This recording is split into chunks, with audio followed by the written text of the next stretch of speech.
বিশ্বনবী লক্ষ লক্ষ কোটি কোটি উম্মতে মুহাম্মাদীকে নিয়ে সেদিন জান্নাতের ভেতরে যখন ঢুকবেন তখন বিশ্বনবীর মনটারে খুশি করে দিবে কে? নবী হে, এমন এমন জিনিস আপনারা আমি দান করবো, আপনি খুশি হয়ে যাবেন।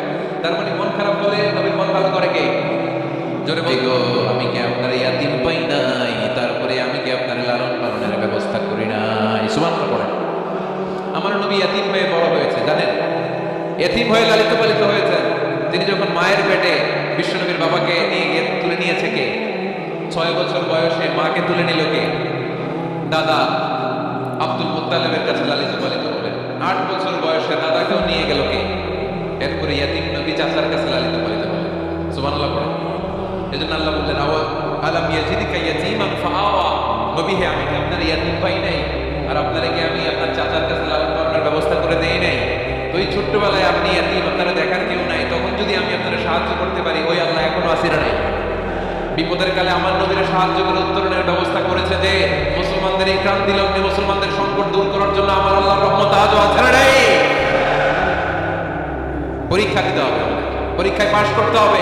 ওয়ালা তাহিনু ওয়ালা তাহজানু ওয়া আনতুমুল আ'লাউনা ইন কুনতুম মুমিনিন। ভয় পেও না, নিরাশ হয়ো না, হতাশ হয়ো না, বিজয় তোমাদেরই হবে যদি মুমিন হও। চিল্লায় বলেন ঠিক কি না?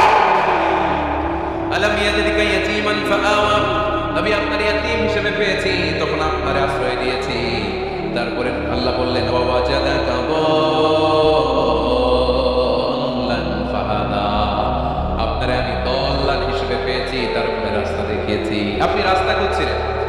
দল শব্দের অর্থ গোমরা, পথ হারা। কিন্তু রাসূল সাল্লাল্লাহু আলাইহি ওয়াসাল্লামের ক্ষেত্রে এই অর্থ করা যাবে না। আমার নবী গোমরা ছিলেন না, আমার নবী পথভ্রষ্ট ছিলেন না। যদিও অফিসিয়ালি আমার নবী 40 বছর বয়সে নবী হয়েছেন, কিন্তু 40 বছরের আগের জীবনীটাও আমাদের জন্য অনুপম, আদর্শ আর নমুনা। চিল্লায় বলেন ঠিক কি না?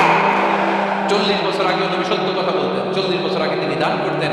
নবী হওয়ার আগেও তিনি আত্মীয়দের সাথে সুসম্পর্ক রাখতেন, মানুষের বোঝা বইয়ে দিতেন। সত্য যেখানে বিপন্ন, সাহসী সৈনিক হয়ে বিশ্বনবী দাঁড়িয়ে যেতেন। চিল্লায় এখন ঠিক কি না? এজন্য আল্লাহ, নবী আপনি পথ খুঁজছিলেন, আমি আপনারে পথ দেখিয়েছি। আমাদেরকে পথ দেখায় কে? রাসূল সাল্লাল্লাহু আলাইহি ওয়াসাল্লাম মহাসত্যের অনুসন্ধান করছিলেন। দলদান অর্থ এখানে পথ হারা পথিকের মতো আপনি খুঁজছিলেন, কই যাবেন? ডানে না বায়ে? সত্যের পথ খুঁজছিলেন, ডানে না বায়ে? আল্লাহ বললেন বায়ে না, ডানে যান। ফাহাদা, আল্লাহ হেদায়েতের রাস্তায় তুলে দিলেন। সুবহানাল্লাহ বলেন। আমরা যদি পথ ভুলে যাই, আমাদের পথ দেখায় কে? সবাই বলেন, আমাদের পথ দেখায় কে? পথ দেখায় কে? আমরা প্রতিদিন পড়ি ইহদিনাস সিরাতাল, সবাই পড়েন ইহদিনাস সিরাতাল।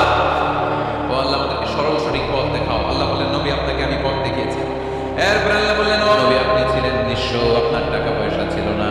খাদিজার সাথে বিয়ে দেওয়ার মাধ্যমে আমি আপনার নিঃস্বতা দূর করে ধনী বানিয়ে দিয়েছি। সুবহানাল্লাহ পড়েন। রাসূল সাল্লাল্লাহু আলাইহি ওয়াসাল্লাম মেষ চড়াতেন। মা বা'আসাল্লাহু নাবিয়্যান ইল্লা রাআল গানাম। এই পৃথিবীতে এমন কোনো নবী নাই যেই নবী ছাগল চড়ায় না। আপনারা ছাগল চড়ান তো? আপনাদের তো এই যে কি বলে, ব্ল্যাক গোট, চুয়াডাঙ্গার ব্ল্যাক গোট নাকি সারা দুনিয়ায় বিখ্যাত। হ্যাঁ, ব্ল্যাক বেঙ্গল, কি বলে ব্ল্যাক বেঙ্গল। ছাগল পালেন কে কে দেখেছি চুয়াডাঙ্গায়? ওরে আল্লাহ, ছাগল তো নিয়ে যাওয়া লাগবে কয়েকটা, দেখা যায় অনেক ছাগল। মেহেরপুর বিখ্যাত না? মাশাআল্লাহ, চুয়াডাঙ্গার ছাগল অনেক বিখ্যাত। তো সব নবীরা ছাগল ছড়িয়েছেন। বুখারীর বর্ণনা, মা বা'আসাল্লাহু নাবিয়্যান ইল্লা রাআল গানাম। এই পৃথিবীতে এমন কোনো নবী নাই যে নবী ছাগল চড়ায়নি। বিশ্বনবী ছাগল চড়াতেন অল্প কিছু পারিশ্রমিকের বিনিময়ে। সুবহানাল্লাহ পড়েন। কারণ আমার নবী শিখিয়েছেন, পরিশ্রমে লজ্জা নেই, লজ্জা অলসতায়। ঠিক কি না? পরিশ্রমে কোনো লজ্জা আছে? লজ্জা অলসতায়। ঠিক কি না? রাসূল সাল্লাল্লাহু আলাইহি ওয়াসাল্লামের টাকা পয়সা ছিল না।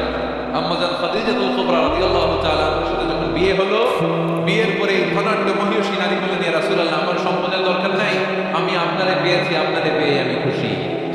আমার সব সমুদয় সম্পত্তি আপনার পায়ের সামনে আমি ঢেলে দিলাম। আপনি ইচ্ছা মতো ইসলামের জন্য, ইসলাম প্রচারে এই সম্পদ ব্যয় করা শুরু করে দেন। সুবহানাল্লাহ করতে পারলেন না? ওয়াজাদাকা আইলান ফাআগনা, তাফসীরে এসেছে ফাআগনা বিখাদিজা। নবী আপনি ছিলেন নিঃস্ব, দরিদ্র, টাকা পয়সা ছিল না। খাদিজার সাথে বিয়ের মাধ্যমে আমি আপনার ধনী বানিয়ে দিলাম। তার মানে নবী আপনি ছিলেন ইয়াতীম, আপনার আমি লালন পালনের ব্যবস্থা করে দিলাম। আপনি পথ খুঁজছিলেন, কোন পথে আগাবেন, পথ দেখাইয়া দিলাম। আপনি নিঃস্ব ছিলেন, আমি আপনার লালন পালনের ব্যবস্থা করে দিলাম, পথ দেখাইয়া দিলাম। আপনার টাকা পয়সা ছিল না, খাদিজার সাথে বিয়ের মাধ্যমে ধনী বানাইয়া দিলাম। সুবহানাল্লাহ। নবীর মন খারাপ তো, নবীর মন ভালো করার চেষ্টা করতেছে। দেখেন বন্ধু বন্ধু রাগ ভাঙায় কি করে? ও নবী আপনি রাগ করেন কেন? ওই যে আপনি ছোটবেলায় কষ্টে ছিলেন, আমি তো ঠিক করে দিলাম সব। ও নবী আপনি পথ খুঁজতেছিলেন, বিপদে ছিলেন, আমি তো পথ দেখাই দিলাম। টাকা ছিল না, বিয়ের পরে টাকার ব্যবস্থা করে দিলাম। তো আপনার টেনশন কিসের? টেনশন তো আমি আল্লাহ। চিল্লায় বলেন ঠিক কি না? মুমিন কখনো টেনশন করে না। মুমিন তার সব কিছু ন্যস্ত করে দেয় একজনের উপর, তিনি কে? এবার বিশ্বনবীকে 3টা কর্মসূচির ঘোষণা দিয়ে আল্লাহ সূরাটা শেষ করবেন। কর্মসূচি 3টা শুনতে মনে যায়? এই কর্মসূচি 3টা পকেটে করে বাড়িতে নিয়ে যাবে?